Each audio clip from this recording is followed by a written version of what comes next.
Assalamualaikum warahmatullahi wabarakatuh. Perkenalkan, nama saya Rizky Danang Pratama. Di sini saya akan mempresentasikan tugas ekonomi makro. Soal nomor 1 yaitu pelaku ekonomi dalam suatu perekonomian yang akan menggerakkan roda ekonomi suatu negara terdiri dari perusahaan, rumah, dan pemerintah. Ketiganya akan saling ketergantungan dan membutuhkan. Buatlah diagram aliran melingkar circular flow diagram dari ketiga pelaku ekonomi tersebut dan jelaskan peran masing-masing. Ini contoh dari. Lalu untuk peran masing-masing yaitu nomor 1, rumah tangga konsumen atau RTK sebagai pemilik faktor-faktor produksi, tanah, tenaga kerja, modal, dan skill, menjualnya ke pasar faktor produksi. Sebagai balas jasa akan diterima berupa sewa, upah, bunga, dan laba. Dari penghasilannya, RTK akan membelanjakan uang untuk membeli barang dari pasar barang, membayar pajak kepada pemerintah, atau membeli barang impor. Selisih dari penghasilan dengan pengeluarannya digunakan untuk ditabung. 2. Rumah tangga produsen atau RTP membeli faktor-faktor produksi dari RTK dan memberikan uang sebagai balas jasa RTK. Selanjutnya, RTP memproduksi barang atau jasa dan dijual ke pasar barang atau diekspor.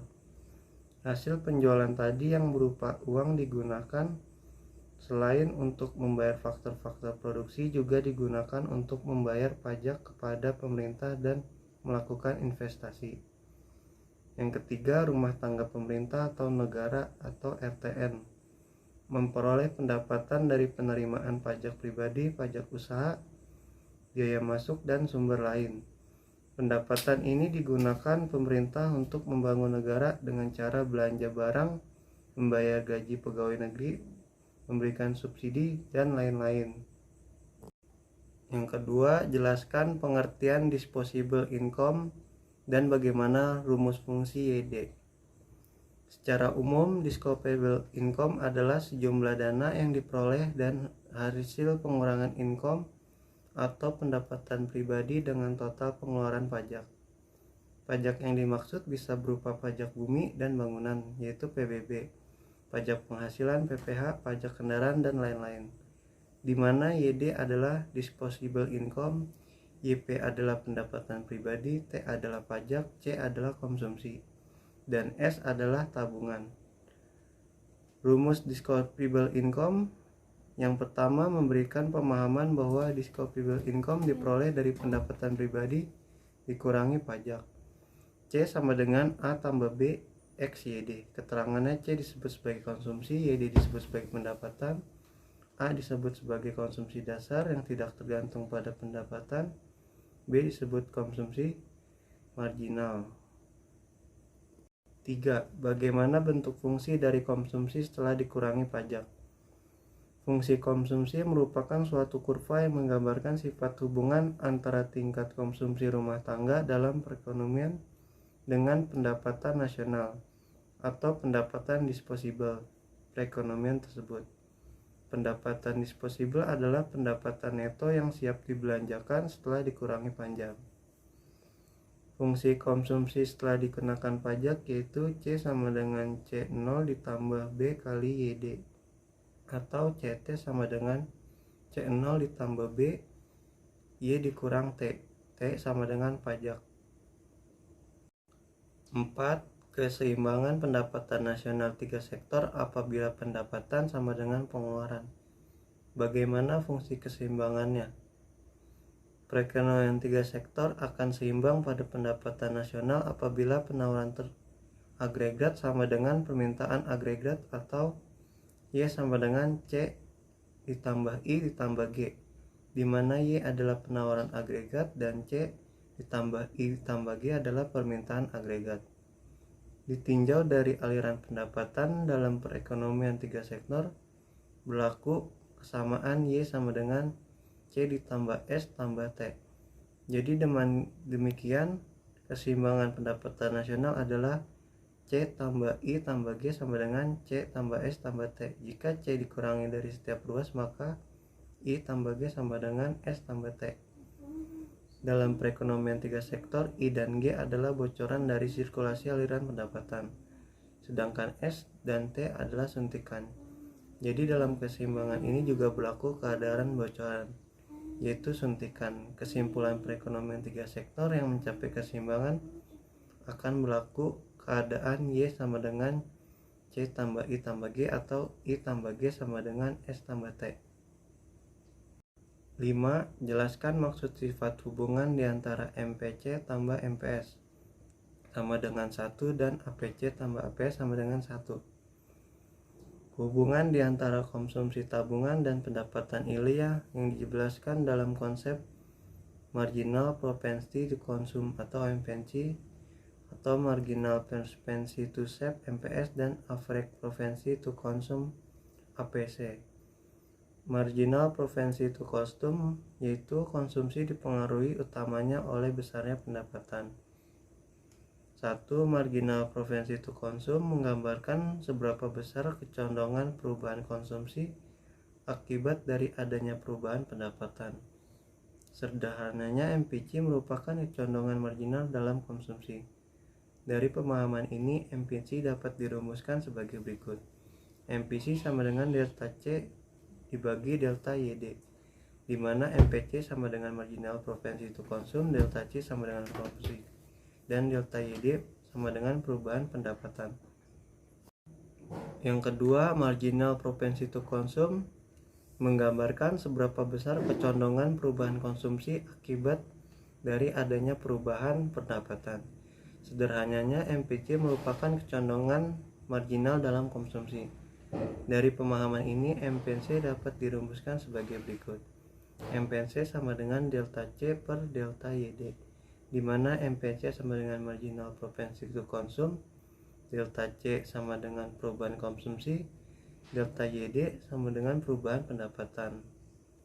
Lalu marginal propensity to save atau MPS secara sederhana adalah kecondongan menabung. APC didefinisikan secara lebih jelas yaitu perbandingan antara perubahan tabungan dibagi dengan perubahan pendapatan disposable.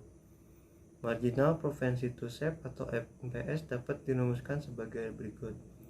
MPS sama dengan delta S dibagi delta YD. Ini merupakan tabel dari MPC, APC, MPS, dan APS. 6. Bagaimana perekonomian suatu negara jika PDB lebih besar daripada PNB?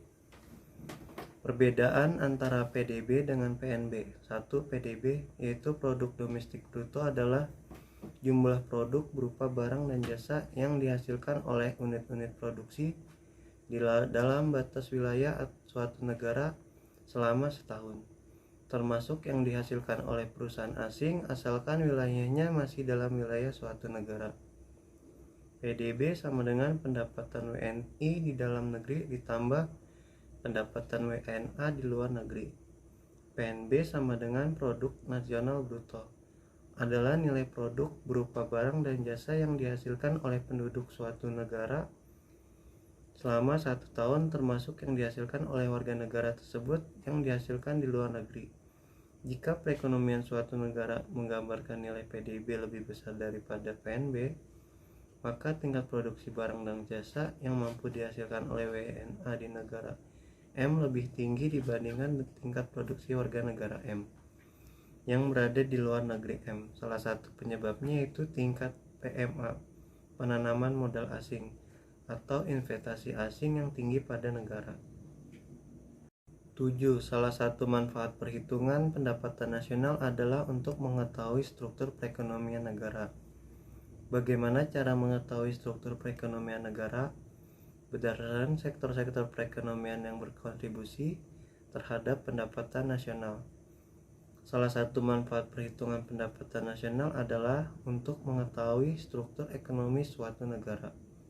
Hal ini dapat dilihat dari besarnya kontribusi dari sektor-sektor perekonomian terhadap pendapatan nasional. Jika di dalam suatu negara diketahui sektor yang paling dominan berkontribusi terhadap pendapatan adalah sektor agraris, maka struktur ekonomisnya adalah agraris.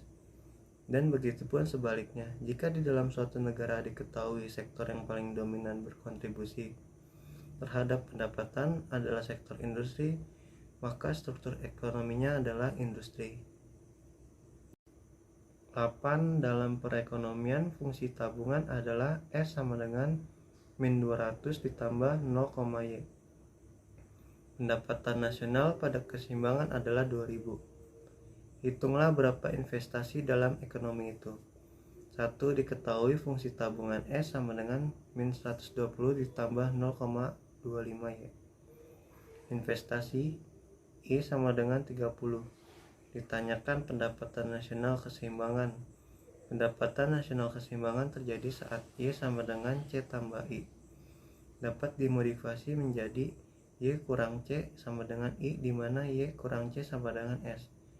S sama dengan I dikurang 200 ditambah 0,Y sama dengan 2000. 0,2Y sama dengan 2000 ditambah 200. 0,2Y sama dengan 2200. YE sama dengan 2200 dibagi 0,2. YE sama dengan 11.000. Jadi jawabannya adalah 11.000. 9. Dalam perekonomian dua sektor, fungsi konsumsi adalah C sama dengan 10 tambah 0,8Y. Dan fungsi tabungan adalah S sama dengan min 10 ditambah 0,2Y. Seterusnya, misalkan jumlah investasi yang akan dilakukan pengusaha adalah 30 triliun rupiah. Berdasarkan pemisalan di atas, lengkapkan tabel berikut. Berapakah pendapatan nasional pada keseimbangan? Pendapatan nasional 0, konsumsi rumah tangga 10, tabungan rumah tangga min 10, investasi perusahaan 30, pengeluaran agregat 40. Lalu jika pendapatan nasional 50, konsumsi rumah tangga 50, tabungan rumah tangga 0, investasi perusahaan 30, pengeluaran agregat 80.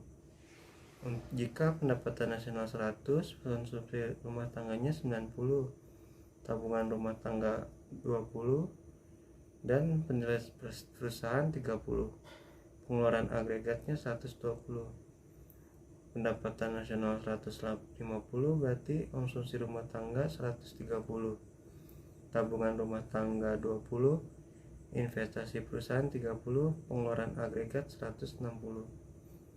Pendapatan nasional 200, konsumsi rumah tangga 170, tabungan rumah tangga 30, investasi perusahaan 30, pengeluaran agregat 200.